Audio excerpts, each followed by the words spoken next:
Imaginez deux géants qui se disputent l'avenir de la mobilité mondiale. D'un côté, Tesla, la marque californienne iconique d'Elon Musk, symbole de l'innovation et du rêve électrique américain. De l'autre, BYD, un colosse chinois dont vous ignoriez peut-être le nom il y a encore quelques années, mais qui vient de changer les règles du jeu. Et si le futur de la voiture électrique ne se jouait plus en Californie, mais à Shenzhen? Cette rivalité n'est pas une simple compétition entre deux constructeurs automobiles. C'est un affrontement industriel, technologique et géopolitique dont l'issue va redessiner la carte de l'automobile mondiale pour les décennies à venir. Attachez vos ceintures, on démarre. Commençons par Tesla. Fondée en 2003, la marque a révolutionné l'industrie automobile en prouvant qu'une voiture électrique pouvait être désirable, performante et connectée. Elon Musk en a fait bien plus qu'un constructeur. C'est devenu une entreprise technologique sur roues. Tesla mise sur l'innovation logicielle, l'autonomie de conduite avec son système Full Self-Driving et une image de marque premium. Ces gigafactories au Texas, en Allemagne et en Chine produisent des véhicules à forte marge bénéficiaire. Pour Tesla, chaque voiture vendue est aussi une plateforme logicielle évolutive, capable de générer des revenus récurrents grâce aux mises à jour à distance. Face à Tesla, BYD. Build Your Dreams. Créé en 1995 par Wang Chuanfu, BYD a d'abord été un fabricant de batteries pour téléphones portables avant de se lancer dans l'automobile en 2003. Contrairement à Tesla qui achète la plupart de ses composants, BYD a choisi l'intégration verticale totale. Batteries, semi-conducteurs, moteurs électriques et même ses propres navires de transport. BYD contrôle presque chaque maillon de sa chaîne de production.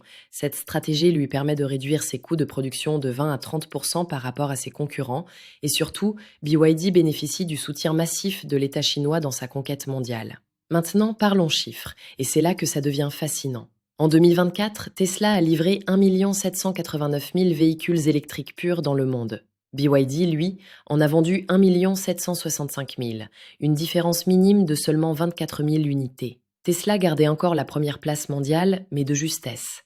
Sauf qu'en 2025, le vent a tourné. Au premier trimestre, BYD a vendu 416 000 véhicules électriques contre 337 000 pour Tesla, soit une avance de près de 24%. Et à la fin du troisième trimestre 2025, BYD accuse une avance écrasante de 388 000 unités sur Tesla. Oui, vous avez bien entendu, près de 400 000 voitures d'avance. BYD est devenu, pour 4 trimestres consécutifs, le leader mondial de la voiture électrique pure. Le roi Tesla vient d'être détrôné. Et ce n'est pas tout. En incluant les hybrides rechargeables, BYD a dépassé les 4 270 000 véhicules électrifiés vendus en 2024, soit une croissance de 41% en un an. Tesla, lui, a connu sa première baisse de vente depuis des années, avec une contraction de 1%. Mais comment BYD a-t-il réussi cet exploit ? Tout repose sur sa stratégie d'intégration verticale. Pendant que Tesla cherche à automatiser chaque boulon, BYD construit un empire, pièce par pièce. L'entreprise produit ses propres batteries Blade, plus sûres et moins chères grâce à la technologie lithium fer phosphate. Elle fabrique ses propres semi-conducteurs via sa filiale BYD Semiconductor, ce qui lui a permis d'échapper à la crise mondiale des puces. Elle conçoit ses moteurs électriques. Résultat, BYD peut produire en masse tout en maintenant des prix imbattables. Un BYD Dolphin démarre à 23 000 € en Europe contre 42 000 € pour une Tesla Model 3. Presque la moitié du prix. Cette efficacité industrielle explique pourquoi BYD a désormais dépassé Tesla même en Europe. En avril 2025, BYD a vendu 7 231 voitures électriques en Europe contre 7 165 pour Tesla. Seulement 66 voitures d'écart, mais un symbole immense. Le géant américain perd du terrain sur tous les fronts. Sa stratégie repose sur le logiciel et l'autonomie. Avec le lancement en octobre 2025 de la version 14.1 de son Full Self-Driving, Tesla promet une conduite autonome supervisée de plus en plus performante.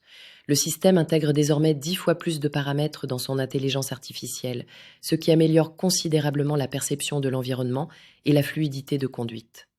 Tesla mise tout sur l'idée que chaque voiture deviendra un robotaxi, capable de générer des revenus pour son propriétaire. Une vision futuriste, mais encore loin d'être réalité. Le FSD reste un système de niveau 2 qui nécessite une supervision constante. Et malgré les promesses d'Elon Musk depuis des années, l'autonomie totale n'est toujours pas là.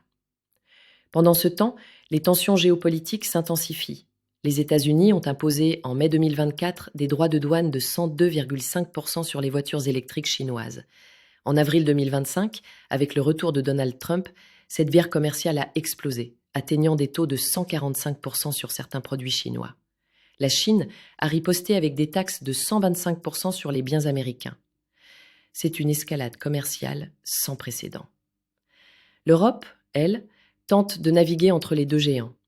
Après avoir imposé des surtaxes allant jusqu'à 36% sur les véhicules électriques chinois en novembre 2024, l'Union européenne négocie désormais avec Pékin un système de prix plancher pour éviter une guerre tarifaire prolongée. Mais cette stratégie est risquée. Si l'Europe ferme ses portes, elle risque de se priver d'une technologie compétitive. Si elle les ouvre trop grand, elle risque de voir son industrie automobile locale anéantie. Car les enjeux dépassent largement l'automobile. Cette guerre oppose deux modèles économiques. D'un côté, Tesla incarne le capitalisme technologique américain. Innovation, disruption, marges élevées et une vision où le logiciel prime sur le hardware. De l'autre, BYD représente le capitalisme d'État chinois. Production de masse, intégration verticale, soutien gouvernemental massif et une capacité à inonder les marchés mondiaux à des prix défiant toute concurrence. Pour les autres constructeurs, Volkswagen, BMW, Renault, c'est un cauchemar. Ils se retrouvent pris en sandwich entre la montée en puissance chinoise et la domination technologique américaine. Beaucoup accusent BYD de bénéficier de subventions publiques représentant jusqu'à 21% de ses coûts de production. Mais dans cette guerre, les règles du fair play semblent dépassées. Alors qui va gagner?